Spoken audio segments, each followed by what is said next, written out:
Empezamos a grabar. Buen día para todos nuevamente. Y les decía que la clase de hoy va a estar dedicada, entre otras cosas, a la fórmula de Bayes. Este es la carátula y estos son los contenidos. Vamos a repasar probabilidad condicional, vamos a repasar fórmula de la probabilidad total. En particular vamos a hacer otra demostración. Uy, me quedó dos veces esto repetido, disculpen. Ven, esa es una de las correcciones que tengo que hacer.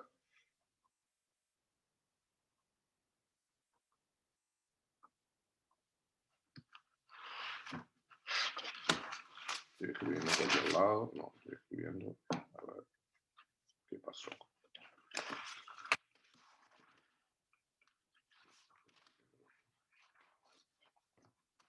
Bien, la fórmula de Bayes y luego hablar de la independencia de sucesos. Entonces, vamos a recordar la definición de probabilidad condicional. Vamos a sacar esto de acá si no molesta. Entonces, la probabilidad condicional de un suceso A, B, dado otro suceso A, al que le pedimos que sea positivo, está definido sencillamente por esta fórmula. La probabilidad condicional de B dado A es la probabilidad de B inter A, quiere decir que ocurran A y B a la vez, dividido la probabilidad de A. Acá quiero hacer una observación respecto de la clase pasada. Cambié el orden del A y el B. La definición es la misma, pero en las diapos pasadas puse A dado B, porque en las notas de Alejandro está de esta forma y es más coherente con todo lo que hicimos. Entonces, si ven esa diferencia, simplemente están invertidos los roles de A y B, pero es una cuestión de nombres nada más. Bien, entonces la idea, como les decía, es que ustedes saben que ocurre A, ¿sí? Saben que ocurre A. Entonces, el A puede ocurrir antes, puede ocurrir después, o puede no ocurrir en realidad, puede ser experimental, como diciendo, bueno, ¿y qué pasa si ocurre A? ¿Cómo se modifica la probabilidad de B? Entonces, la propuesta para calcular la probabilidad modificada o condicional a la ocurrencia de A, es decir, mi espacio ahora, en vez de ser todo el omega, así todo, es A nada más. Entonces yo miro solo en A. Entonces, ¿qué puntos son importantes para la ocurrencia de B? Los puntos de B que están en A, porque los que están fuera de A no van a tomar parte, porque si están fuera de A no van a aparecer, ya sé que no van a ocurrir, ¿sí? Entonces me fijo cuántos puntos de A hay en B, y eso es la probabilidad de A inter B. Y como estoy mirando solo los puntos de A, entonces normalizo o divido por la cantidad de puntos de A. ¿Está bien? Esto es un número entre 0 y 1, porque el divisor es más grande que el numerador, ¿sí? Opa. Entonces, esa es la probabilidad. Y como les decía, el PDA se pide que sea positivo porque aparece en el denominador. No podríamos definir la probabilidad condicional si la probabilidad del suceso A fuese 0. Y bueno, y acá aprovechamos para escribir la fórmula de abajo, que es sencillamente pasar multiplicando, y obtener esta fórmula que se llama fórmula 2, y en algunos libros se llama fórmula del producto, ¿sí? Entonces, hay una mnemotecnia que hay que seguir para no equivocarse con esta fórmula, y es que el A, el suceso que condiciona, siempre va último, ¿sí? Aparece 3 veces, B dado A por P de A. ¿Está? Y acá también se escribe así. Bien, entonces esto es repaso, pero es importante, lo vamos a usar hoy. Y nos vamos a pasar a la fórmula de la probabilidad total. Entonces, vamos a suponer que el espacio omega se particiona, se parte en conjuntos A1 a n. Que se parte en conjuntos A1 a n es una cosa que definimos la clase pasada, quiere decir que los AEs, los conjuntos, no tienen elementos comunes. ¿Se acuerdan? Tomábamos el ejemplo en una tarea estadística de relevar la opinión de las personas del país, de nuestro país, sobre un tema, en dividir a la población, si cada persona, o mejor dicho, si la respuesta de cada persona es un punto en el espacio muestral, dividir las respuestas según los departamentos en los que están las personas. Y ahí hay que hacer una discusión, si nos ponemos finos, porque una persona puede haber nacido en un departamento, estar en un determinado momento en otro, en fin, digamos. Pero esos son detalles, digamos. La idea es que dividimos en los 19 departamentos la población del país. Entonces el espacio muestral, que es el espacio de las respuestas, está dividido en clases. Esas clases me llenan todo el espacio y además no tienen conjuntos que tengan elementos comunes. Entonces es como este dibujito que hay acá. ¿Cuánto vale el n en el dibujito? Solo para entender que si ven el dibujito. 5. 5, ahí está, me responde que es 5, muchas gracias. Y después tenemos un suceso de interés B, que por ejemplo podría ser la respuesta a la pregunta esa, ¿sí? Yo que sé, usted está de acuerdo con lo que sea, no importa. ¿Está? Entonces, la fórmula de la probabilidad total lo que nos permite es calcular la probabilidad de B, en función de las probabilidades condicionales de B a las distintas clases. ¿Está? Si lo llevamos a nuestro ejemplo, serían las opiniones o las respuestas de las personas de los distintos departamentos. ¿Sí? Y bueno, entonces, y además esas probabilidades en los departamentos se multiplican por el peso del departamento. Esto no es una ocurrencia, esto es una fórmula matemática que se demuestra, ¿sí? Entonces, ¿cómo se demuestra? Y esto es lo que es nuevo en esta clase. La clase pasada lo hicimos con el ejemplo de los test, la misma cuenta, y yo quería repetirlo. Agarramos el suceso B, robótico,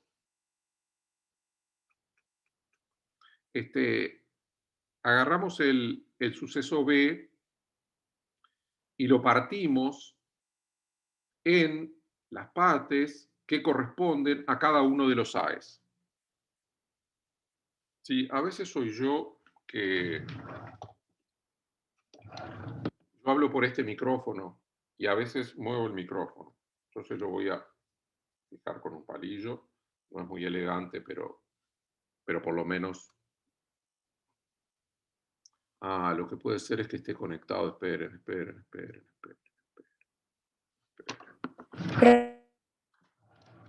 Igual yo te escucho bien, También capaz te que escucho su bien. acá está muy mal. No, bueno, está, pero yo tengo que tratar de eliminar todas las posibilidades de ser yo.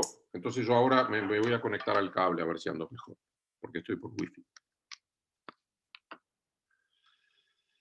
A ver si de mi parte puedo hacer todo. Sí, además estoy conectado yo tengo varios wifi en casa y estoy conectado al más lejano. Entonces soy yo. A ver si ahora lo puedo mejorar. Cambié de repetidor. Bueno, yo hice todo lo posible. Gracias por avisar. No, podía ser yo también. Podíamos ser los dos. Bien.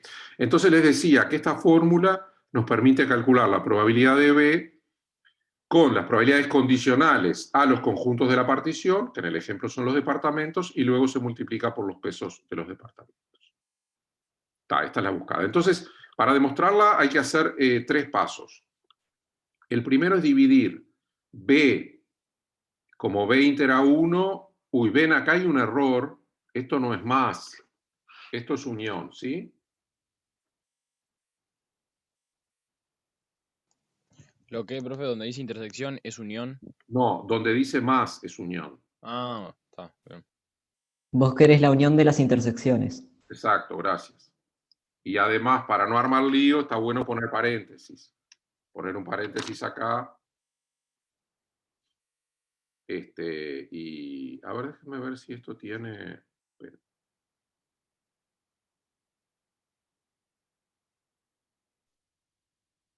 Así puedo anotar. No. Sí, claro.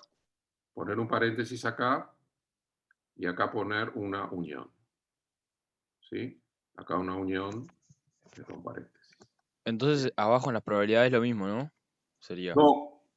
Ahí se suman. A ver, vamos a pensarlo. Ah, claro, sí, ahí se suman. Ah, genial. Entonces, ¿qué pasa? Si vamos a la transparencia anterior, vemos esta... Ah, lo que pasa es que para ir a Sí, escribir en el Zoom es un poco molesto porque cuando yo voy a la otra transparencia, el dibujo queda. ¿Entienden? El punto este queda. Y ahora no. Ahí está. Lo que hago es, en realidad el B con A1 me da vacío, el B con A2 es este pedacito, el B con A3 es este pedacito, el B con A4 es este pedacito, y el B con A5 me da vacío. Entonces yo expreso el B como la unión de esos tres. Ven que el punto este quedó de dibujar.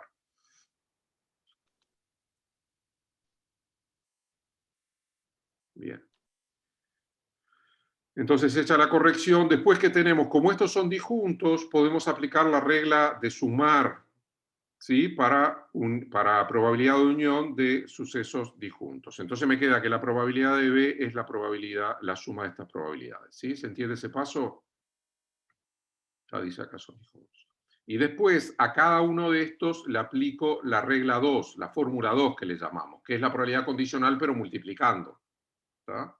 Entonces, si se fijan, P de B inter A1 es P de B dado a 1 por P de A1. ¿Se acuerdan que decíamos que la regla mnemotécnica era que el A aparecía 3 veces en la fórmula y aparecía siempre en el segundo lugar? ¿Tá? Y luego hacemos cada uno de esos con los sumandos. Y esa es la fórmula buscada, es así de sencillo. No sé si quieren preguntar por el chat, por el micrófono. Bien. Entonces, vamos a ver cómo se aplica esta fórmula. Entonces, no sé si se acuerdan, este ejemplo es el de la clase pasada, pero yo tengo un colega y amigo, Andrés Sosa, que dirige el Departamento de Estadísticas en el Deporte, el Seminario de Estadísticas en el Deporte en la Facultad de Ciencias Económicas. Si hay algún fan del deporte y las estadísticas, les paso el contacto. Entonces le pregunté a Andrés, che, Andrés, los goles de los jugadores de la selección tienen que estar en Internet. Sí, sí, Ernesto, están acá. Me pasó el link. Entonces vamos a rever el ejemplo, pero con números reales, que me parece que está más bueno. Entonces, la idea es que en un partido de la selección uruguaya se tira un penal, ¿sí? Penal para Uruguay. ¿Bien? Entonces queremos calcular a priori, antes de que el penal se tire, cuál es la probabilidad de que el penal se convierta. Y entonces para eso hacemos lo siguiente. Efectivamente, eso lo busqué, ahora vamos a ver los números. El tirador más frecuente de penales en Uruguay es Suárez, el segundo es Cavani, y los terceros son muchos. En realidad lo que pasa, y esto para los quienes miran los partidos, en general los penales de cancha los tiran Suárez y Cavani, pero cuando hay definición por penales, entonces ahí participan todos los demás jugadores. Entonces, este es el link Transfer Market, que es una página de transferencia de jugadores donde se dan los historiales y están los datos estadísticos. Entonces tomé datos estadísticos entre 2008 y 2021. Es decir, para tener una cierta cantidad importante para poder hacer estadística. Sin embargo, hay un problema, ¿no? Cuando uno más atrás se va, los jugadores cambian su juego, porque bueno, son más jóvenes, más viejos, entonces no se puede ir mucho para atrás, pero bueno, son unos 10 años. Y en ese periodo Suárez convirtió 48 penales y erró 9 de los 57 que pateó. Estos datos no son solo en la selección uruguaya, son los penales pateados en todos los partidos oficiales que jugó. Cavani convirtió 57 y erró 13 de los 70 pateados en el mismo periodo. Y esta es una pregunta futbolera. ¿Por qué Suárez pateó menos penales que Cavani? ¿Alguien se da una idea? Porque estuvo sancionado en el Mundial. Estuvo sancionado, es cierto. Pero yo creo que hay otro motivo, mucho más. ¿Cavani es más viejo? No. ¿Con quién jugaba Suárez en los últimos años? Con Messi. Con Messi. Claro, ¿y quién pateaba los penales? En el Barcelona los pateaba Messi, estaba claro. Entonces Suárez tuvo menos. Y Cavani en el PSG, en el tiempo que estuvo, que no estaba Neymar, y antes estaba, como es sueco, que también era goleador durante mucho tiempo. Cavani fue el goleador absoluto del PSG. Pero bueno, Zlatan Ibrahimovic. ¿perdón? Zlatan. Zlatan Ibrahimovic. Ahí está. Gracias. Entonces, estas son las estadísticas que tomé de esa página y conté los otros jugadores. Y es notable que los otros jugadores convirtieron 20 y erraron 12 de los 32 pateados. Quiere decir que fueron mucho menos efectivos. Pero si vamos al 2008, entra Forlán, por ejemplo, en la cuenta, ¿sí? Que era el pateador oficial de penales antes de Suárez. Pero bueno, esta es la estadística. Entonces, ¿cómo usamos la estadística? Decimos, bueno, la probabilidad de que sea gol, dado que pateó Suárez, es decir, restringimos, lo que queremos hacer son los goles, podríamos hacer una cuenta directa, cuidado, que es contar cuántos penales se patearon, cuántos goles fueron y hacer allí el cociente de la frecuencia, si eso aproxima la probabilidad razonablemente. Pero queremos hacer un análisis más fino por jugadores. Entonces, si nos restringimos a los penales que pateó Suárez, tenemos un 48 sobre 57 que nos da un 0,84. Si nos restringimos a los penales que pateó Cavani, tenemos un 57 sobre 70 que nos da 0,81. Y si nos restringimos a un tercer jugador genérico, que puede ser cualquiera de los otros, Maxi Pereira, Jiménez, yo qué sé, Viña, en fin, hay una cantidad, incluso Lugano, Godín, el Pelado Cáceres, yo qué sé, no sé. El gol dado a un tercer jugador, acá la probabilidad es mucho menor, ¿sí? ¿Está? Entonces, estos son los primeros ingredientes para la fórmula para aplicar la fórmula de la probabilidad total. ¿Está claro lo que estamos haciendo? Acá estamos introduciendo, pero de callado, sin decirlo, una cosa muy importante, que es la estadística. Si nosotros estamos haciendo estadística, ¿qué quiere decir hacer estadística? Tomar datos y estimar probabilidades, calcular probabilidades a partir de datos, probabilidades desconocidas. ¿Sí? ¿Ah? Entonces, estamos mezclando la probabilidad con la estadística, que son como hermanas gemelas. Bien. Entonces, ahora lo que precisamos saber para aplicar la fórmula de probabilidad total, que está acá, fórmula, en el caso ¿cuánto valdría el n acá? 3. 3, ahí está. Porque el espacio se parte en 3 según quién patee el penal. Lo partíamos en 19. Según el departamento de la persona, lo partimos en 3 según quién patea el penal. ¿Sí?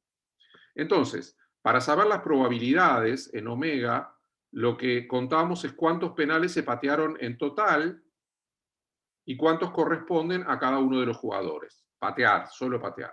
Entonces, teníamos...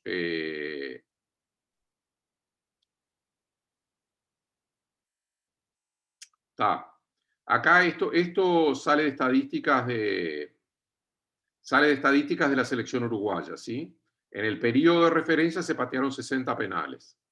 La probabilidad de que convierta la calculamos con todos los penales. La probabilidad de que conviertan la probabilidad de que pateen en la selección la calculamos de acuerdo, en la página vienen todos los penales pateados por la selección uruguaya y conté ahí. Vieron que se puede discutir cuál es la mejor forma de hacerlo, ¿no? Pero bueno, esta es una primera aproximación. Entonces se patearon 60 penales, Suárez pateó 18, Cavani pateó 10 y 32, o hubieron otros 32 penales pateados, ¿sí? Y esto, repito, es porque los penales de cancha los tira Suárez, o eventualmente Cavani, pero muchas veces se define por penales y ahí tienen que patear todos los jugadores. Y eso tiene mucho peso en la estadística. Entonces, partimos el espacio en 3 y calculamos las probabilidades. Tenemos 60, tenemos 18 favorables para Suárez, 10 favorables para Cavani, 32 favorables para el resto de los jugadores. Y tenemos que 18 más 10 más 32 nos da 60. Entonces esto nos suma 1 y estamos bien. Y bueno, entonces ahora tenemos todos los ingredientes para calcular la probabilidad. Usamos la fórmula de probabilidad total y nos da 0,72. Esa es la cuenta. Y bueno, y aplicamos la fórmula de la probabilidad total con datos reales, que me parece más divertido.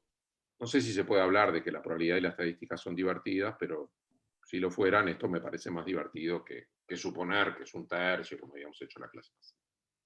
No sé si hay preguntas de la aplicación de la fórmula de probabilidad total que quieran hacer.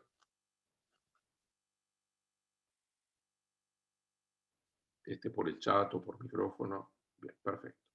Entonces, tenemos ahora la fórmula de Bayes, ¿sí? Entonces, lo que se planteó, imagínenselo al presbítero en una iglesia. Esas iglesias, bueno, eran iglesias de la religión anglicana, ¿no? Pero vieron que las iglesias son altas. Inglaterra es un país frío y húmedo. No sé, capaz que estaba el fuego, estaba al lado del fuego del hogar, pero estaba bravo el invierno, ¿no? Bueno, entonces el tipo se dedicó a pensar, porque le gustaba, como a nosotros, le gustaba la ciencia. Entonces, él suponía conocer la probabilidad de B dado A y quería calcular al revés la probabilidad de A dado B, es decir, la probabilidad inversa. Y esto tenía connotaciones en su época filosóficas, porque hay temas de causalidad, como que y qué cosa implica cuál, pero no es nada más que en este caso matemáticas, ¿sí? Y el razonamiento que utilizó, en realidad yo no sé si es el razonamiento que utilizó, el razonamiento que se utiliza para obtener la fórmula que él demostró es el siguiente, ¿sí? En el ejemplo anterior, la aplicación esta sería la siguiente. ¿Se acuerdan que nosotros calculábamos la probabilidad de que sea gol dado que lo pateó Suárez? Entonces lo que nos interesaría es la probabilidad de que lo haya pateado Suárez dado que fue gol. Y esa es la situación para el tipo que se quedó sin entrada y se quedó afuera del estadio. Entonces el tipo escucha el gol, ¿sí? Sabe que fue gol. Digo, porque cuando hay gol, bueno, ya cuando hay gol y hay público, la gente festeja. Entonces dice, fue gol. Y se pregunta, ¿de quién habrá sido? ¿Entienden? Ese es el cálculo que le ayudó a hacer Bayes. Dado que fue gol, ¿cuál es la probabilidad de que haya pateado cada uno de los jugadores? Y la pregunta es, ¿a ustedes les parece el hecho de que sea gol modifica las probabilidades? Ahora le estoy preguntando a intuición. ¿Qué opinan de eso?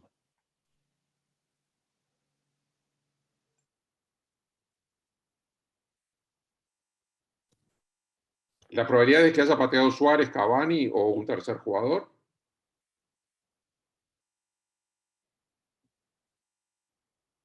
Analía me dice que sí y Pía supone que sí, porque un gol más claro, digamos, intuitivamente dice, bueno, si fue gol debe de haber pateado Suárez o Cavani y no un tercer jugador, a pesar de que son probabilidades, pero bueno, el tema, y ahora lo que estamos es en la medición de cuántos, ¿sí?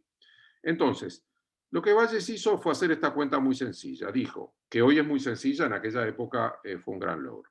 La probabilidad de A dado B es la probabilidad de A inter B sobre la probabilidad de B. Y acá estamos aplicando la regla, la definición de probabilidad condicional, el B aparece 3 veces y siempre al final, ¿sí? Entonces acá, lo que hacemos en esta fórmula azul es escribir la probabilidad de A dado B dado vuelta. ¿Por qué se puede hacer eso? Les pregunto, ¿por qué se puede decir que la probabilidad de A inter B es igual a la probabilidad de B inter A? Porque la intersección o sea, la probabilidad de la intersección entre uno y el otro es la misma. Claro, Jaime me dice que es la misma y alguien me dice por voz, lástima que no... ¿Quién? ¿Nombre? Maceo, Maceo, gracias. Porque A inter B es lo mismo que B inter A. No es lo mismo la probabilidad de A dado B que la probabilidad de B dado A. ¿Sí? Eso son cosas distintas. Pero como la intersección es una operación simétrica, se puede hacer. Entonces, y acá lo que hacemos es aplicamos la fórmula 2 para la probabilidad condicional, ¿sí?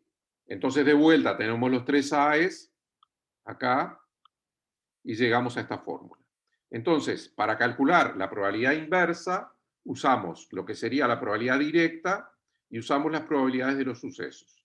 Y esa sencillamente es la fórmula de Bayes que tanta importancia tiene y es fundamento de la estadística bayesiana y de muchos cálculos, muchas situaciones es muy útil, ¿sí? Entonces, esta es la deducción. No sé si hay preguntas de la deducción. Yo creo que es sencilla, pero lo que yo creo acá no es el tema. Bien. Entonces,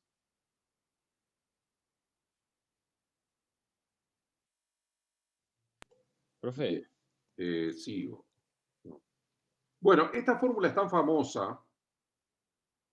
¿La ven escrita en ese pizarrón ahí?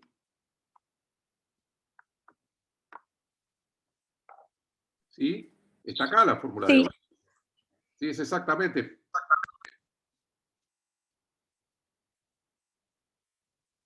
Está mal escrita. A ver. No. Cualquiera esta fórmula. Bueno, no la miren mucho. Pero bueno, el físico Sheldon Cooper aplica la fórmula de Bayes en el Caltech. No sé si ustedes lo conocen a Sheldon. Es un reconocido físico. profe, Sí.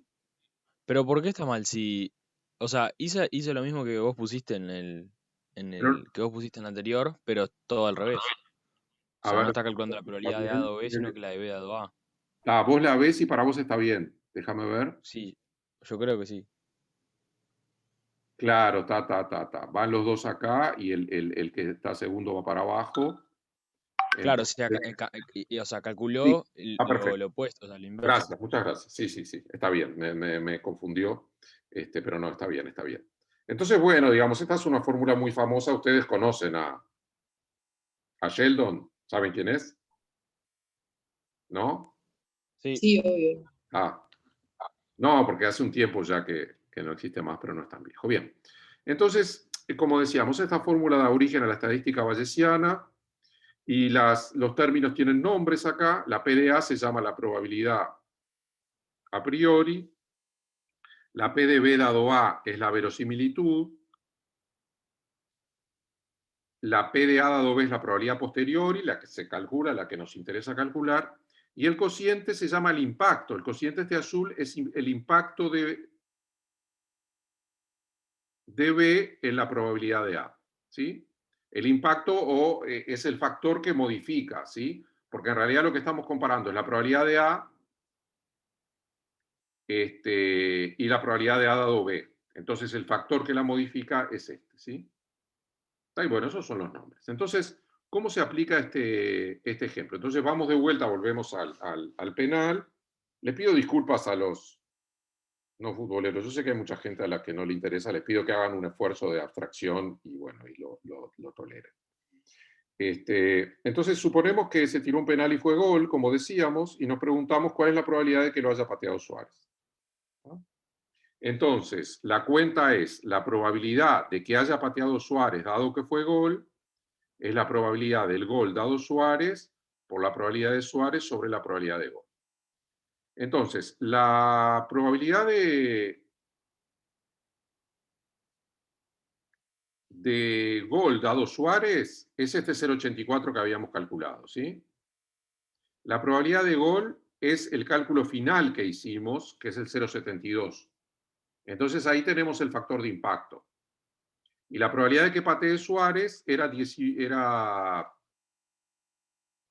déjenme ver, vamos para atrás, 18 sobre 60. ¿Está? No es 0,3. Está mal la cuenta. 18 sobre 60 es menos de 0,3. Está mal la cuenta, ¿sí? 18 sobre 60, déjenme. Es menos de 0,3.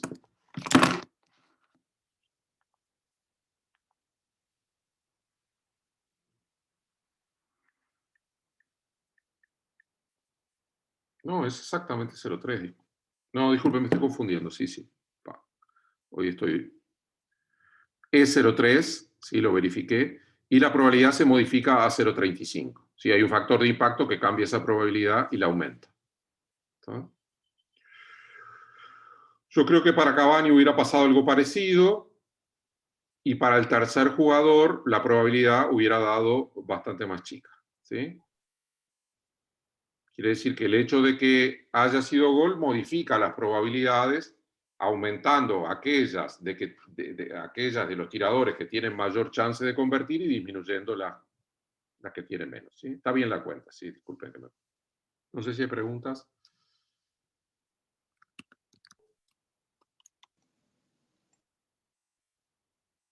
Bien.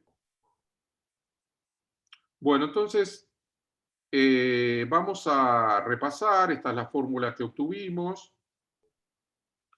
Y en realidad, en muchas situaciones, esta probabilidad no es conocida. Si ustedes la conocen, usan esta fórmula.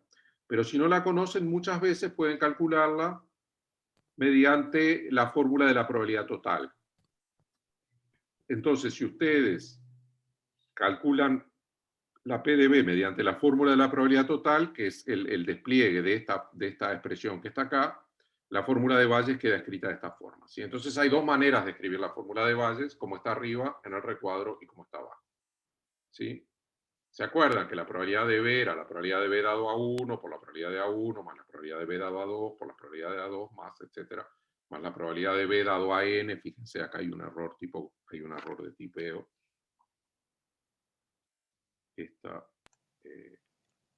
Profe, Sí, escucho. una pregunta. En las notas, ¿Perdón? que en las notas, Cholaskidis dice que, o no sé quién la escribió, Sí, pero Alejandro, sí, sí. que si no conocemos la probabilidad de B, pero sí probabilidad de B dado A complemento, dice. O sea, y ahí pone el ejemplo. Pero es Claro. diferente a esto, ¿no? Sí, Alejandro lo hace primero para 2, entre A y A complemento, y después creo que escribe esta en las notas. Porque fíjate que creo interpretar que lo que vos decís es que cuando la partición es de 2, entonces acá aparece A y en el segundo aparece A complemento. Ahí va, eso. Esta es la fórmula que sería una tercera manera de escribirlo cuando n es 2. Está. Bien, ¿algún otro comentario, preguntas? Bien, entonces, vamos a hacer un ejemplo.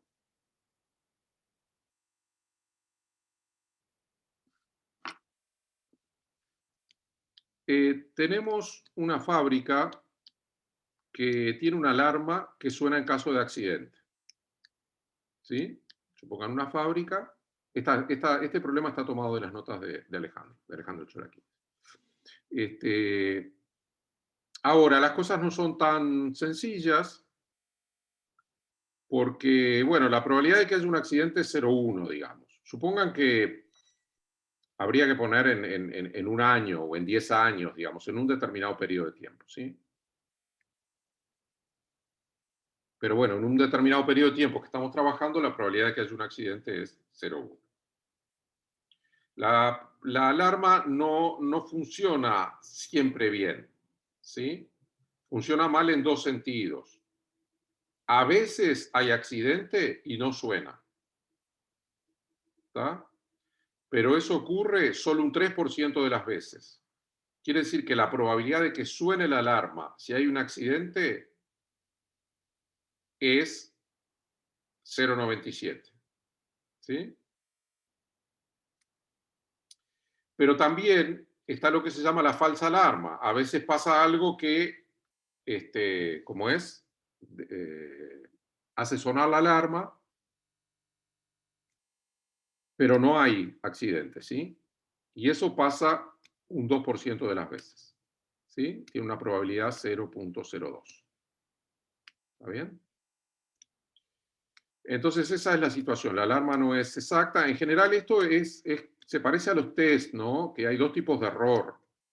Error cuando el test da positivo y yo estoy sano, o error cuando el test da negativo y yo estoy enfermo, ¿sí? Es como son las dos situaciones los dos tipos de errores que aparecen en estas situaciones estadísticas. Entonces suponemos que la alarma suena, ¿sí? Es como que el gol se hizo, ¿sí? Y nos preguntamos cuál es la probabilidad de que no haya habido un accidente. Acá tendrías que usar la fórmula de probabilidad total o la de Bayes. Bueno, vamos a ver. En realidad, va a haber que usar las dos. Es decir, va a haber que calcular primero el denominador y después aplicar la fórmula de Bayes. Entonces, vamos a ponerle letras a los sucesos. Acá I es que hubo un accidente, e I complemento es que no lo hubo. ¿Sí? Y A sí sonó la alarma. ¿Está bien? Entonces ahora vamos a escribir las probabilidades que nos da la letra del problema. ¿Sí? La probabilidad de accidente es 0,1. ¿Sí? Entonces de acá también sacamos que la probabilidad de no accidente es 0,9. ¿Qué usamos? La probabilidad de I complemento es igual, perdonen, estoy escribiendo en el chat, I complemento es igual a 0,9. ¿Qué estamos usando para calcular la probabilidad de no accidente 0,9? 1 menos la probabilidad de I, ¿no? Exacto. La probabilidad del complemento. Si la probabilidad de un suceso más la de su complemento da 1, entonces es 1 menos la probabilidad del otro. Gracias. Está bien.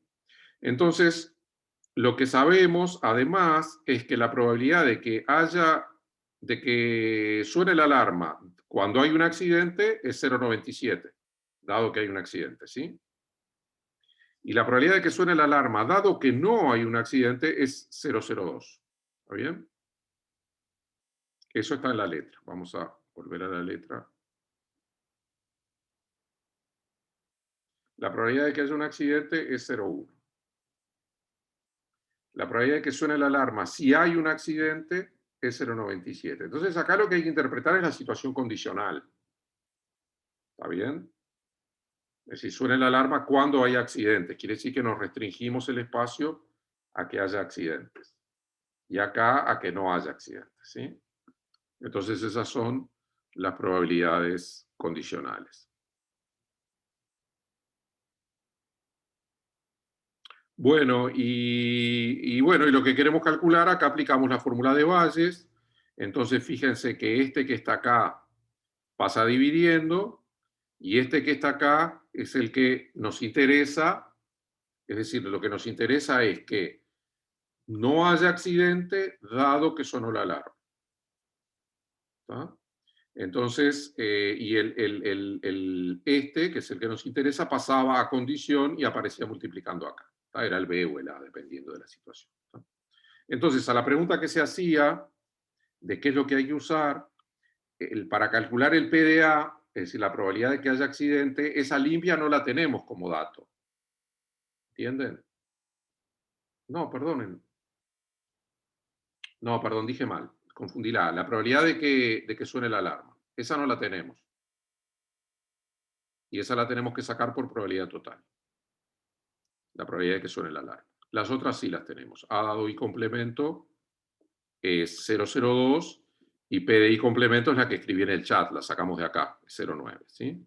Entonces la que tenemos que calcular es esta. Y bueno, vamos a hacerlo. Acá aplicamos la fórmula de la probabilidad total cuando el espacio se parte en dos. ¿Sí? La probabilidad de que suene la alarma es la probabilidad de que suene la alarma cuando hay accidente, por la probabilidad de que haya accidente, más la probabilidad de que suene la alarma cuando no hay accidente, por la probabilidad de que no haya accidente. ¿Tá? Entonces tenemos 0,97 nos da la letra, 0,1 es la probabilidad de accidente, 0,02 es la probabilidad de que suene la alarma dado que no hay accidente. Dado que no hay accidente, y la probabilidad de que no haya accidente es 0,9. Hacemos la cuenta y nos da 0,15. ¿Está bien?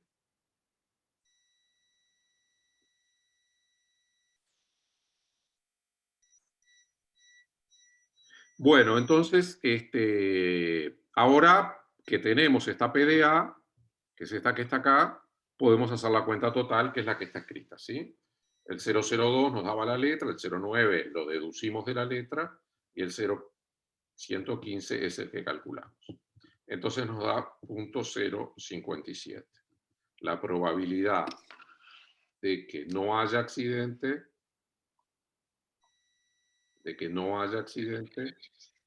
dado que sonó la alarma. ¿Está? Y bueno, fíjense, no sé si hay preguntas sobre los cálculos, después vamos a discutir la interpretación.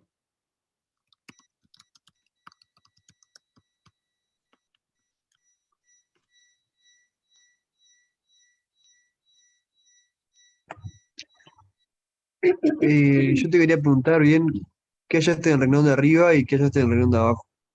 ¿Qué usé, perdón, en el renglón de arriba en esta fórmula? No, ¿En la de ¿qué abajo? hallaste? Digo, o Ah, sea, ¿qué acá. hallaste en cada uno? Ah, perfecto. Acá están buenas siempre las preguntas porque nos ayudan a repasar y nosotros en este momento somos 34 y yo sé que hay muchos estudiantes que de repente no entienden algo pero no lo preguntan por los motivos que sea, que son siempre muy respetables. Entonces valoro mucho las preguntas. Entonces, nosotros, ¿cómo es la manera de razonar o la manera de ver este problema? Escribimos la fórmula de Bayes, ¿sí? Entonces vamos al cuaderno, a las notas de clase, al libro de Alejandro, a las notas de Alejandro. Decimos, la fórmula de Bayes la escribimos. En realidad, acá hay que tener cuidado, de, como me pasó a mí, de no confundir qué suceso es cuál y dónde van los sucesos, ¿sí? Entonces, bueno, la idea es que para calcular esto preciso 3 ingredientes. Estos 3. Y yo miro de la letra y lo tengo. Acá es 002. Es la probabilidad de que suene la alarma cuando no hay accidente. La falsa alarma. La probabilidad de falsa alarma. ¿Sí? Fíjense, si la probabilidad de falsa alarma fuese 0, es decir, la alarma nunca se equivoca para ese lado, ¿cuánto me daría la probabilidad condicional a que no haya accidente dado que sonó la alarma? Es decir, no hay falsa alarma. 0, ¿no? Claro. Eso no lo modifica nadie, ¿no? Como que, es decir, si vos sos el dueño de la fábrica, el responsable, el gerente, el encargado, el nochero, lo que sea, y escuchás la alarma y la alarma no se equivoca, es porque seguro hubo accidente. ¿Cuál es el error que puede pasar? Que haya accidente y la alarma no suene. Ese error no está excluido. Ese es el 097. Pero el 002 es la falsa alarma. Pero bueno, acá hay falsa alarma. Entonces le decía, miramos esto y decimos, lo tenemos, es la probabilidad de falsa alarma, y esta es la probabilidad de que la alarma no suene, que lo sacamos de acá. Es 0,9 por complemento. Entonces el que tenemos que calcular es PDA, ¿sí? La probabilidad de que suene la alarma. Y eso no está dado en la letra. Entonces lo hacemos por la fórmula de la probabilidad total. Eso es lo primero que calculamos, ¿sí? La probabilidad de que suene la alarma. En realidad acá hay una situación infeliz con las letras, porque accidente y alarma empiezan con A. Uno en general, vieron, la probabilidad de gol pone una G, la probabilidad de Suárez pone una S, y acá están las dos A. Entonces Alejandro tomó la I de accidente, que es la segunda vocal, no es casualidad, se hace así. Entonces la I es de accidente y la A es de alarma, ¿sí? Entonces la probabilidad de alarma es la probabilidad de alarma dado accidente por la probabilidad de accidente más la probabilidad de alarma dado no accidente por la probabilidad de no accidente, ¿sí? Acá el espacio, no, acá Federico pregunta, no, porque esos no son sucesos complementarios, son probabilidades condicionales. Fíjate, Federico, pero está buena la pregunta, pues yo cuando lo miré dije, opa, acá lo puso distinto porque, claro, si lo ponía justo igual daba confusión. No, por ejemplo, podría ser, como les decía, en esa situación, que no hay falsa alarma. Quiere decir que hay un 3% de veces que hay accidente, pero la alarma no suena, pero siempre que suena, hay accidente. Quiere decir, la probabilidad de que no haya accidente dado que suena es 0. ¿Está bien? No sé si está clara el comentario para Federico, me preguntaba por el chat. Esos no son complementarios. ¿Está? A pesar de que hay que pensarlo, vieron que las fórmulas son sencillas, pero encajar bien todas las piezas lleva su trabajo. Entonces, calculamos esto, tenemos estos números, multiplicamos y nos da 0,115. Entonces ahora estamos en condiciones, ahora conocemos todos los ingredientes de la fórmula, que son que lo teníamos de la letra, que lo teníamos de la letra y que lo acabamos de calcular. Y bueno, los ponemos ahí y nos da punto 157, la probabilidad de que no haya accidente dado que sonó la alarma.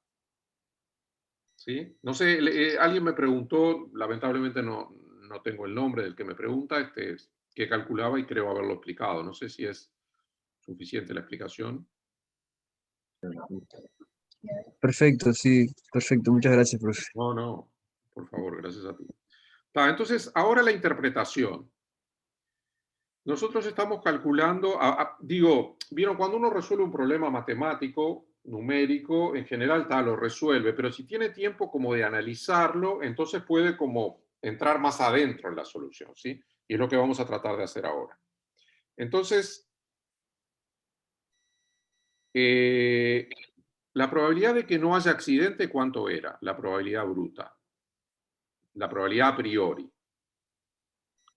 Es 0,9, ¿sí? Quiere decir que en este caso, el factor de impacto es enorme. ¿Cuál es el factor de impacto? El factor de impacto es que sonó la alarma.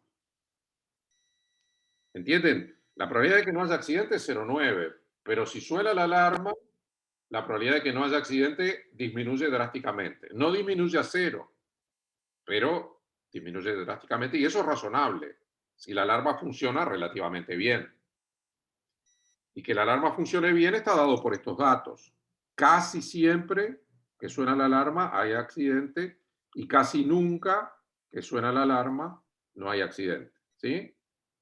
Digo, esta alarma, bueno, funciona razonablemente bien. Yo no sé, yo no estoy en el mundo de las alarmas y no tengo una idea clara si se puede hacer mejor. ¿Sí? Pero mirando de las probabilidades parece que... Claro, depende. Si se trata de yo qué sé, un incendio en un depósito o de una central nuclear, ¿no? Digo, en una central nuclear uno quisiera que los números fuesen un poquito mejores, ¿no?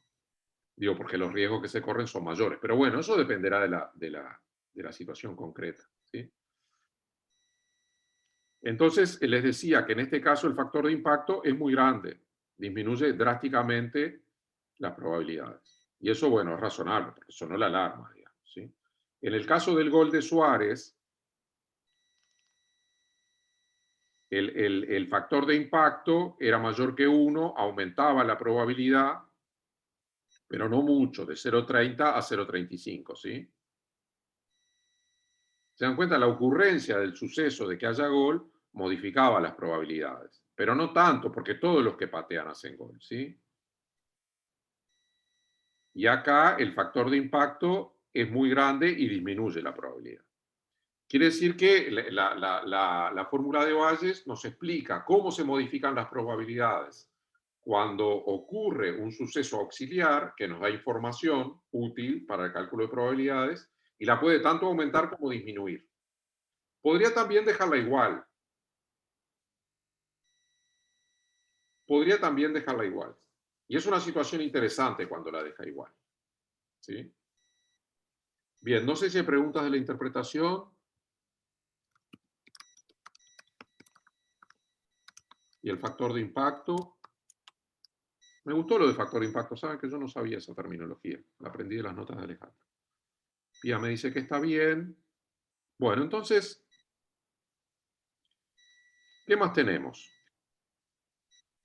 Voy a cambiar esto para abajo. Nos vamos a referir ahora a la situación, a una situación muy importante en probabilidad y en estadística, que es cuando los sucesos son independientes. ¿Sí? Ustedes se acuerdan, porque lo vimos hace unas clases y lo usamos hoy, que si dos sucesos no tienen puntos en común, la probabilidad de la unión es la suma.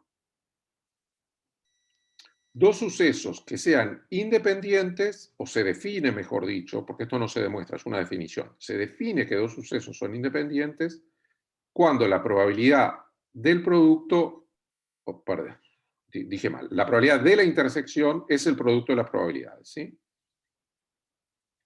Entonces, acá la matemática le hace un gran aporte a la discusión y a las ciencias sociales y a las ciencias aplicadas en general. Porque la independencia de dos sucesos es es un hecho muy difícil de verificar, en general. ¿Sí? ¿Ustedes saben qué es el efecto mariposa?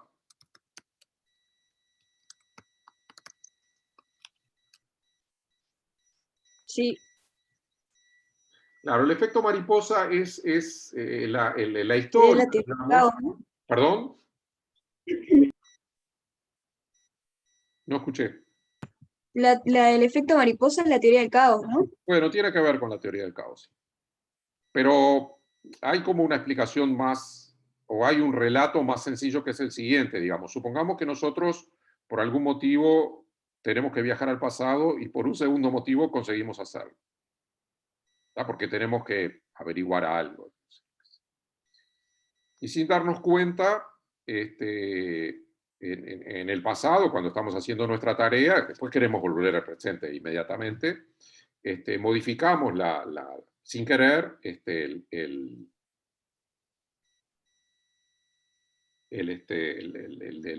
la situación, supongamos, no sé, matando una mariposa o soplando una mariposa o lo que sea, ¿sí? O como decían en algunos cuentos, nos traemos una piedrita en el zapato y después volvemos. Y cuando llegamos al mundo de vuelta, todo es diferente. ¿Por qué? Porque esa mariposa o esa piedrita en realidad tiene que ver con todo lo que ocurrió. ¿Me entienden? Es como es una situación abstracta que todavía no se ha dado porque no se ha conseguido viajar al pasado, pero bueno, ese es el relato. Entonces, digo, y el tipo mira y dice, pero ¿cómo? Digamos, si yo no hice nada, no modifiqué nada, ¿por qué es distinto? Dice, porque había una mariposa que justo yo cuando abrí la puerta, porque tenía que ir a ver unos documentos, la golpeé o lo que sea, digamos, ¿sí? En realidad es más sutil, digamos, lo que dicen es que el aleteo de la mariposa produce diferencias. Pero bueno, yo lo estoy haciendo más grueso el relato, ¿sí? Una pequeña modificación, entonces la independencia de dos sucesos como una discusión de amigos, digamos. Entonces dicen, bueno, si hubiera pasado tal cosa, entonces, no, eso no tiene nada que ver. El no tiene nada que ver es que sean independientes, como que no tiene. Pero nosotros sacamos toda... Sí, Ana Inés me dice, sí, es eso. Y ahí no hay que hacer viaje al pasado, pero a mí me gusta el viaje al pasado en el relato. Pero lo que yo les decía, la probabilidad saca toda esa discusión y dice, ¿son independientes? Sí, no importa lo que a vos te parezca. Si vos sos capaz de calcular la probabilidad de la intersección y la probabilidad de los sucesos y cumplen la igualdad, entonces son independientes. Son matemáticamente independientes, son estadísticamente independientes. No son filosóficamente o bolicheramente independientes. ¿Tá? Entonces tenemos una definición matemática para aplicar. Y es mucho más fácil. Vieron que dicen que la matemática es difícil, pero es mucho más fácil determinar que dos sucesos sean independientes matemáticamente que discutiéndolo. ¿Sí?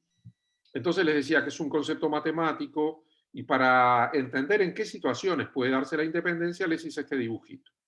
Entonces supongan que acá tenemos dos sucesos A y B.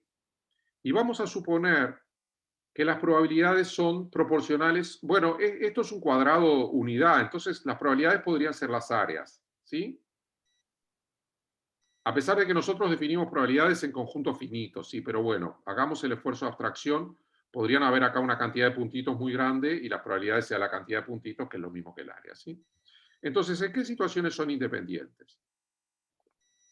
Cuando ustedes calculan, en este caso, la probabilidad de A, yo partí en tercios, les da un tercio, porque es un tercio del área, la parte verde. ¿Tá? Cuando ustedes calculan la probabilidad de B, este es B, el amarillo, les da un cuarto, porque yo partí en cuartos y supuse que el B era este. ¿Tá? Y cuando ustedes calculan la probabilidad de la intersección, en realidad tienen que hacer base por altura. Entonces hacen un tercio por un cuarto, y un tercio por un cuarto es un doceavo. Y en ese hacer un base por altura, ustedes están demostrando la independencia de los sucesos A y B. ¿Entienden? Entonces es bastante sutil. No quiere decir ni que ocurra A, ni que no ocurra B, ni que no sé qué, sino que se cumple esa regla de proporción. ¿Está bien? No sé si hay preguntas. Quiero ir a aplicaciones. O sobre el dibujo en particular. Una pregunta, o sea, ¿cómo yo demuestro que no son independientes? Y no son independientes cuando te da distinto. Está bien la Distinto pregunta. de que... Cuando acá, si podés calcular las tres, te da distinto. Ahí, Ah, está claro. está buena la pregunta. Si te da distinto, pum, no son independientes. ¿Qué tipo de dependencia tienen? Esa es otra historia, pero no son independientes. ¿Está bien? Los sucesos independientes son muy importantes en probabilidad. Son como el ingrediente de mayor relevancia en el cálculo de probabilidades es la independencia. Porque la independencia lo que permite conceptualmente es, cuando uno repite el experimento en forma independiente, agrega información. ¿Sí? Y cuando tiene más información puede sacar mejores conclusiones sobre la pregunta que se plantea. ¿Sí? Bien, entonces tuvo esa pregunta que estuvo buena. Entonces vamos a hacer un ejemplo. Vamos a ir a los dados. De vuelta volvemos al dado rojo y al dado negro. ¿Sí? Al dado negro y al dado rojo. Primero tiro el negro, después el rojo, los tiro a la vez. Es lo mismo. Entonces, acá hay una independencia muy importante. Vamos a considerar dos sucesos, uno relacionado al dado negro y otro relacionado al dado rojo, ¿sí? Entonces, el suceso A, por ejemplo, es que el dado negro sea par. ¿Está bien? Y el suceso B es que el dado rojo sea menor que 3. Menor estricto que 3, quiere decir 1 o 2. ¿Está bien? Entonces voy a calcular mis probabilidades, lo calculo en mi espacio muestral, simplemente contando. Y digo, bueno, que el dado negro es par, el dado negro es el primero, ¿sí? Entonces lo que tengo es que elegir todas las parejas cuyo primer término es par. Entonces son las que están señaladas en negrita, ¿sí? ¿Se entiende eso?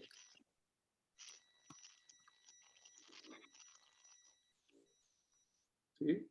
Recuerden que la primera coordenada era el primer dado, que es el negro, la segunda coordenada es el dado rojo, ¿sí? Entonces, ¿cuál es la probabilidad de que el dado negro sea par?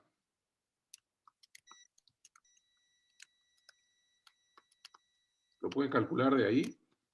Estoy preguntando por el chat. ¿A ojímetro? Sin hacer cuentas, mirando nomás. Un medio, ¿no? Un medio. Son la mitad. Fíjense que en realidad, para no hacer la cuenta, dicen, bueno, por cada resultado con primero par, tengo uno con primero impar, que es el de arriba. Entonces tienen exactamente la misma cantidad de resultados con negro par y con negro impar. ¿Está bien? Pueden contar también y da 18 sobre 36. ¿Bien? Entonces, calculamos la probabilidad de A.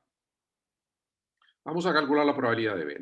B es que el dado rojo sea menor que 3. Entonces ahora lo que tenemos que ir es por filas, porque tenemos que fijarnos en el valor de la segunda coordenada del punto, ¿sí?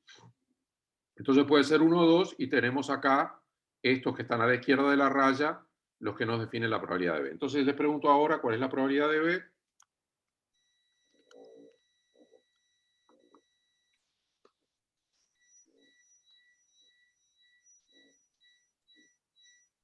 $12.36 me dice Jaime, está bien.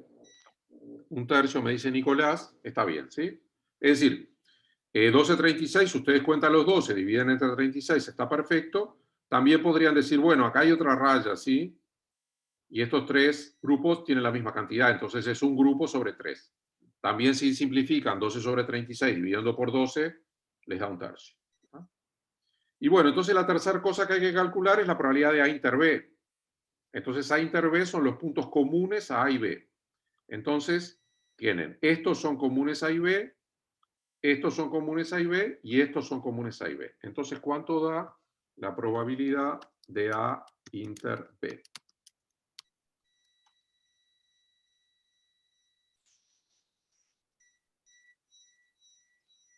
Pía ya me dijo 6 sobre 36, un sexto. ¿Tá? Entonces ahora, bueno, vamos a la transparencia siguiente, donde están hechas las cuentas, a la diapo siguiente. La probabilidad de A es un medio, como bien me dijeron. La probabilidad de B es un medio, es un tercio, perdón, me dijo primero Jaime, después me dijo Nicolás y luego me dijo Pía, gracias a los tres. Y la probabilidad de A inter B es un sexto. Uy, cuidado, acá hay una errata. En realidad se colaron esos números, debería ir uno arriba y el otro abajo, un sexto, ¿sí? La probabilidad nunca puede dar mayor que 1, recuerdo. Y bueno, y acá hago la cuentita y yo tengo que un sexto es un medio por un tercio. Entonces, tenemos independencia de los sucesos A y B. Entonces lo verificamos matemáticamente. ¿Está bien? Hay independencia. No sé si hay preguntas sobre las cuentas, ahora vamos a la interpretación.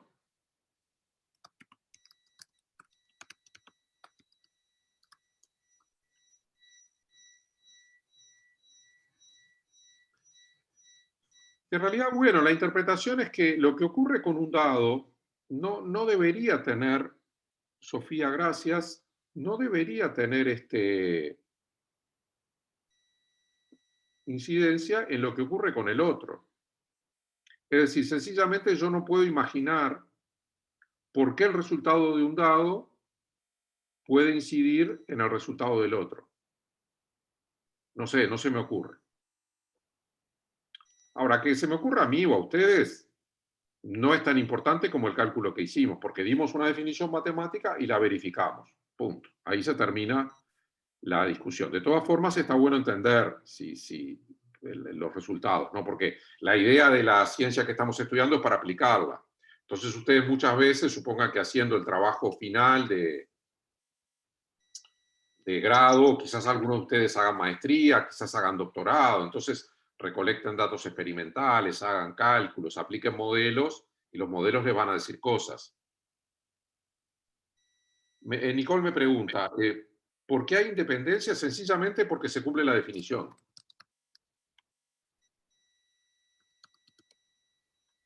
Lo escribo por el chat también.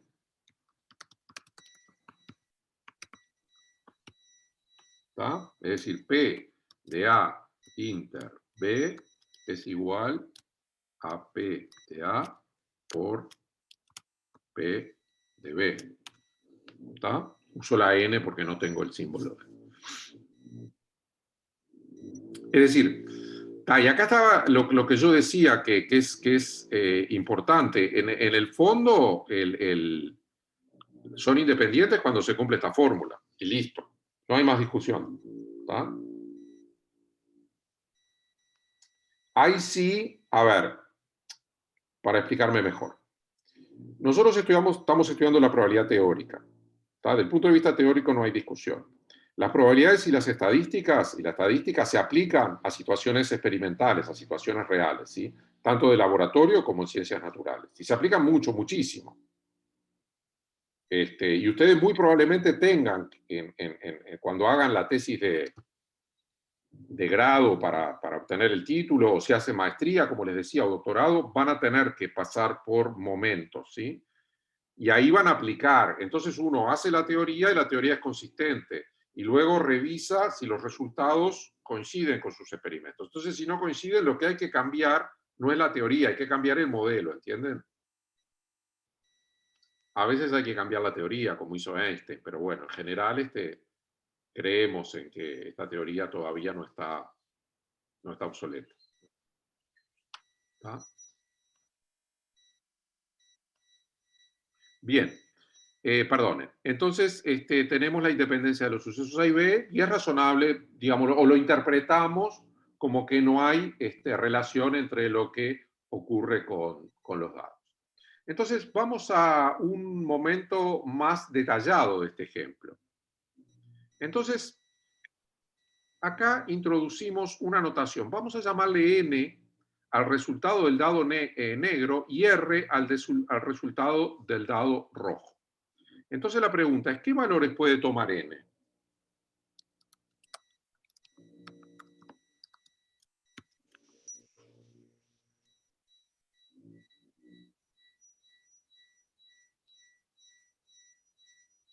No sé si están todavía nuestros 30...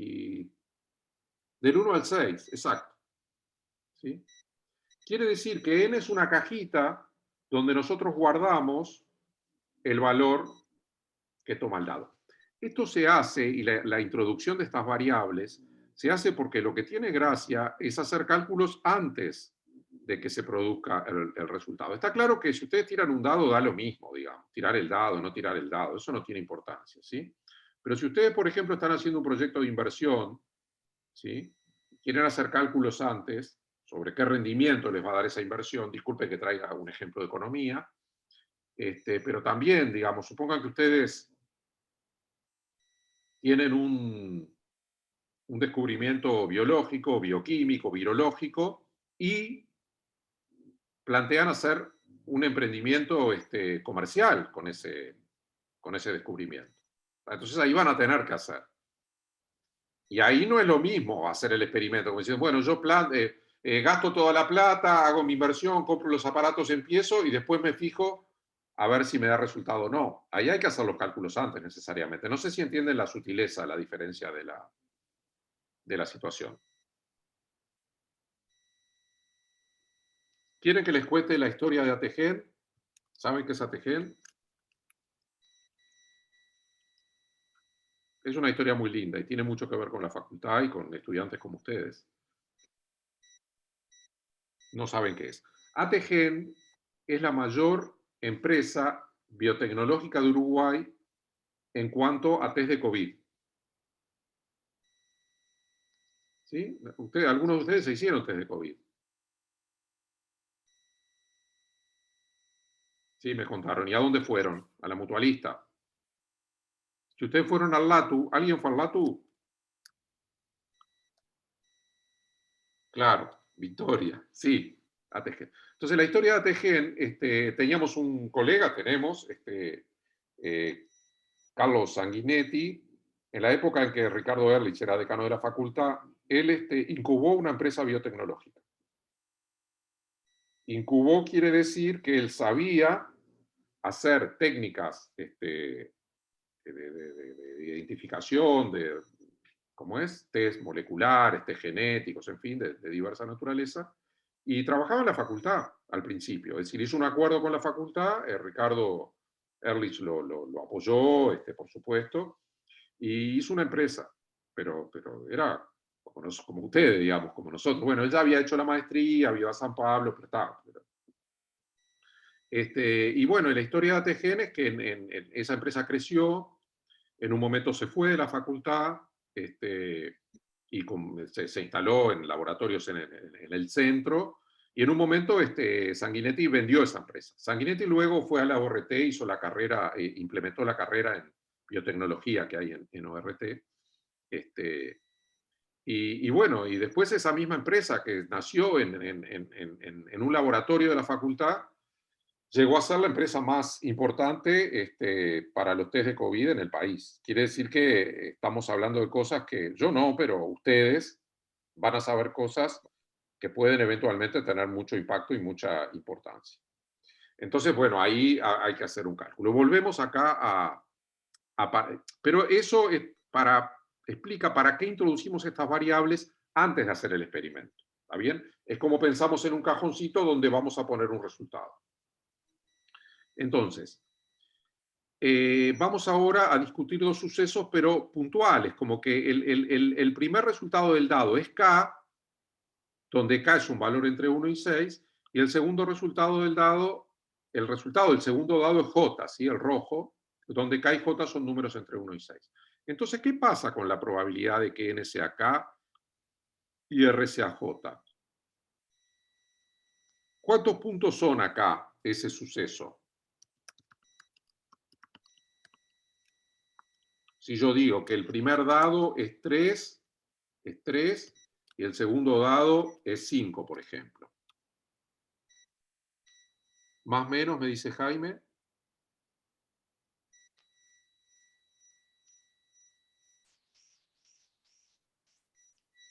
Es decir, ¿cuántos puntos son el 3, 5? Es decir, que el primero sea 3 y que el segundo sea 5. ¿Lo ven? Ahí está, Jaime me dice. ¿Uno solo? Uno solo, exacto. Yo a veces pregunto cosas medias como evidentes, pero son evidentes si uno está siguiendo la clase. Entonces lo que a mí me interesa es tratar de que todos vayamos juntos, ¿sí? Es el 3,5. Ahí está, varios me responden que 1, Nicole también. Pero eso ocurre para cualquiera, no importa los valores de IJ, no importa los resultados, siempre es uno solo. Entonces, ¿cuál es la probabilidad de ese? 1 dividido 36. ¿Está bien? 1 dividido 36. Perdón, estamos acá. 1 dividido 36. Y 1 dividido 36 es un sexto por un sexto, porque 6 por 6 me da 36. ¿Está bien? Y un sexto es la probabilidad de que el dado negro tome un valor. ¿Ah? Y un sexto es la probabilidad también de que el dado rojo tome un valor. ¿Sí? Entonces obtengo que los resultados individuales del primer dado son independientes de los resultados individuales del segundo. ¿Sí? Ah, y acá me quedó la X y la Y. No, saben que disculpen. ¿Vieron qué cantidad de ratas? Lo hice ayer de noche. Les pido disculpas, ahora las voy a corregir todas. Igual lo voy a poner antes y después lo corrijo. Acá eran N y R. Entonces decimos que los resultados de N y R son independientes, o más aún decimos que las variables aleatorias, N y R, que una variable aleatoria es eso, es el resultado de un experimento, cuando es un número, son independientes. Porque las probabilidades para uno me dan siempre independientes de las probabilidades para el otro. Bueno, no sé si hay preguntas hasta acá. Profe, Te escucho. o sea, con esto querés demostrar que, o sea, si vos agarrás dos dados, lo que quieras averiguar en cuanto a probabilidad de los dos dados van a ser independientes. Sí, sí, exacto, porque en realidad todo lo que tengas que calcular sobre dos dados lo podés hacer sobre este cálculo base. Siempre. Quiero decir, cualquier suceso de dados es suma de estos. Digo, Claro. lo sumás. Entonces, como lo sumás, se factoriza, te queda siempre factorizado. Sí. Es decir, es como una noción de independencia, pero más fuerte, no de dos sucesos, sino de dos experimentos que son independientes. ¿Está? Y eso es fuerte, ¿no? En realidad, es muy natural que tirar dos dados sea... Por eso se usan mucho los juegos de azar, porque en los juegos de azar se da de forma sencilla, se usan mucho los juegos de azar para estudiar probabilidad, porque en los juegos de azar se da de forma sencilla los conceptos. Es mucho más difícil discutir, por ejemplo, si que llueva en agosto es independiente de la temperatura en diciembre, la temperatura media en diciembre, ¿sí? Eso hay que preguntarle a los climatólogos, ¿sí? Pero probablemente haya el fenómeno de la niña que está atrás. Hay cosas muy divertidas acá. Por ejemplo, a veces cuando hay dependencia entre variables, la dependencia no se ve entre las variables, pero hay atrás de ellas una explicación que muestra la dependencia. Pasó, por ejemplo, en el COVID. Disculpe que yo estuve muy involucrado en el COVID, entonces por eso traigo muchos ejemplos, pero me parecen interesantes. En un momento se empezó a notar que el COVID atacaba con más severidad a las personas calvas, sin pelo. Y no se entendía por qué, hasta que se dieron cuenta que en realidad el factor que estaba atrás es la edad. El COVID inicial atacaba con más severidad a las personas mayores. Y como hay más personas mayores que son calvas, por consecuencia, el COVID atacaba más fuertemente a las personas calvas. Pero en realidad no era el hecho de no tener pelo el que te bajaba las defensas frente al COVID. ¿Sí? ¿Se entiende? Ahí estamos mirando como variables de interés diferentes, que es la edad de la persona, si es calva o no, y su respuesta inmune frente a la enfermedad, ¿sí? Entonces, en todo este mundo, digamos, hay como cosas... Bueno, eso a la pregunta de Ana la vamos a responder ahora. Ya la podemos ir pensando. Ah, no, perdón. Sí. No es interpreté mal la pregunta. Sí, Ana, tenés razón. Disjuntos e incompatibles es lo mismo. En realidad, lo que ocurre acá es que hay dos terminologías mezcladas. Hay una terminología que es de la probabilidad y otra terminología que es de la teoría de conjuntos. Entonces yo pregunto, no sé si todos están mirando el chat, que la pregunta es interesante. ¿Cuál es el término de conjuntos y cuál es el término de probabilidad? Disjuntos, incompatibles. Conjuntos y probabilidad. ¿Entiende lo que estoy preguntando? Estoy preguntando sobre terminología. Yo digo que disjuntos e incompatibles, una palabra viene de teoría de conjuntos y la otra viene de teoría de probabilidad. ¿Cuál viene de cuál? ¿Se dan cuenta?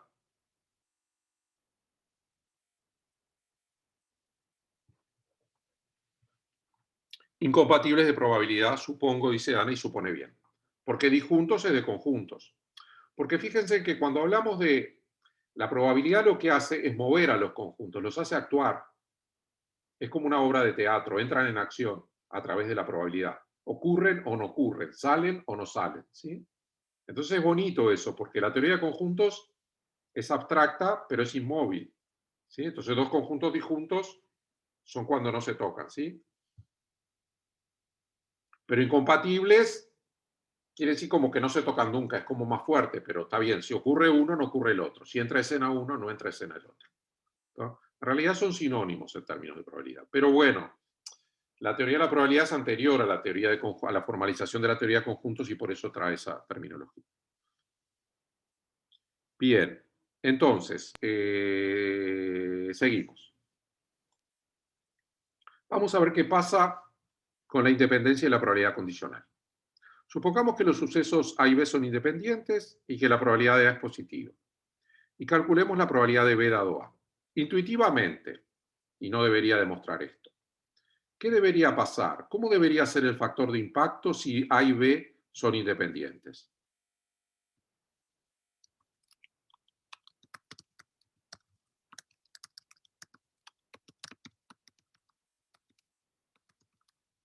Quiero decir, ¿debería modificar la ocurrencia de A la probabilidad de B? Y no debería.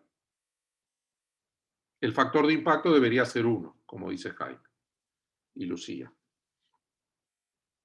Y Ana. Bien, gracias. Entonces hacemos la cuenta, P de B dado A es P de B inter A sobre P de A, está con nuestra regla de las tres A's al final, y acá aplicamos la independencia, ¿sí? Y vemos que los términos en rojo se cancelan. Y nos queda la probabilidad de B. Entonces la probabilidad de B dado A es la probabilidad de B, si son independientes. La ocurrencia de A no modifica la probabilidad de B cuando son independientes. Ahí eso no es una discusión filosófica ni de boliche, es una fórmula matemática que verificamos. Les voy a hacer una pregunta. ¿Por qué no usamos como definición de independencia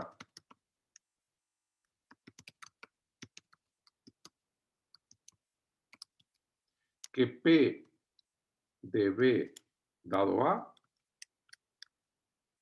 sea igual a P de B? Fíjense, podríamos decir dos sucesos son independientes cuando la probabilidad condicional es igual a la probabilidad.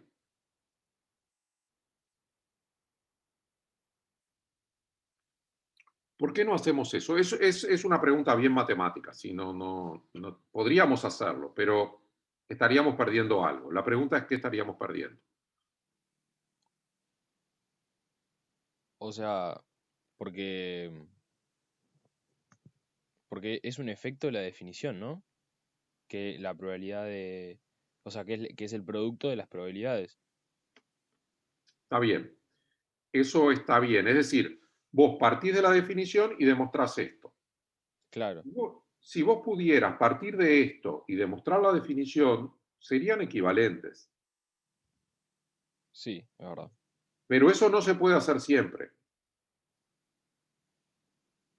Hay un detallecito que tiene que ver con algo que está escrito en la diapo que estamos mirando, que es lo que impide eso. La pregunta es si ustedes tienen ojo de lince como para ver el detalle. Puede ser que acá necesitas sí o sí manejarte con eventos que tienen probabilidad mayor que 0. Exacto. Ahí está. Jaime Sebastiani, que me habló. ¿Tu nombre? ¿Te puedo preguntar? Muy bueno. Ligüen, ¿cómo estás? Sí, ya hemos charlado. Sí, exacto, es esto. ¿Entienden? No pueden volver en todos los casos, pueden volver solo si la probabilidad es positiva. El B puede tener probabilidad 0, eso no importa, porque no aparece dividiendo. Pero entonces, la definición de independencia es un poquito más general. Y en matemática nos gusta hacer las cosas lo más general posible, ¿no? Entonces, la definición implica esto, pero esto no implica la definición en todos los casos. Bien. Entonces, descubrimos ese detalle y vamos a ver entonces algunas observaciones de la probabilidad. El suceso omega queda independiente de cualquier suceso A. Simplemente porque hacemos la cuenta. P de A inter omega es P de A, porque si ustedes cortan A con omega, les da A, porque omega es todo. ¿Sí? Los puntos comunes A y omega son los de A. Entonces acá hacemos el truquito de multiplicar por 1. Si ustedes multiplican por 1 una cantidad, esta no varía. ¿Sí? Entonces escribimos la probabilidad de A inter omega como la probabilidad de A por la probabilidad de omega. Entonces cumple la definición, son independientes. En realidad está bien, digamos, porque es como que ustedes dicen, bueno, hubo gol y tu amigo te dice, mira, pateó Suárez, Cavani o algún tercer jugador. Es decir, te dice omega. No da información, eso no va a cambiar la probabilidad de él.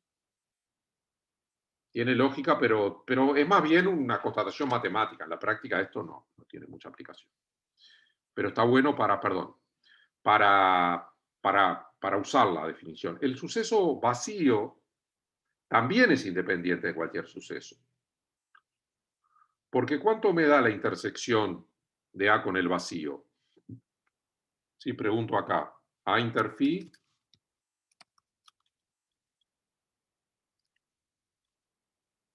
A ver, Jaime, para un cachito.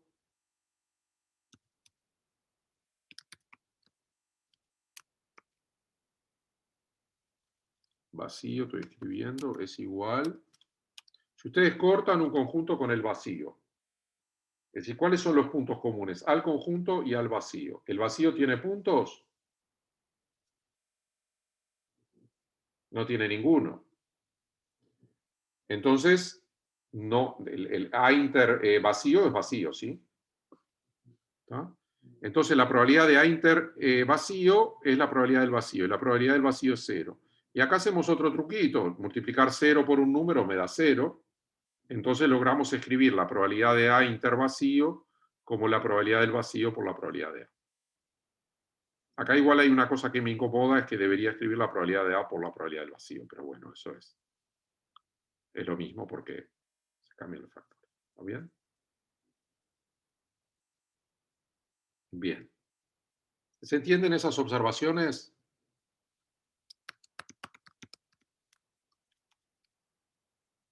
Ya estamos en la hora y me queda una transparencia. Está, Nicole, gracias, Nicole.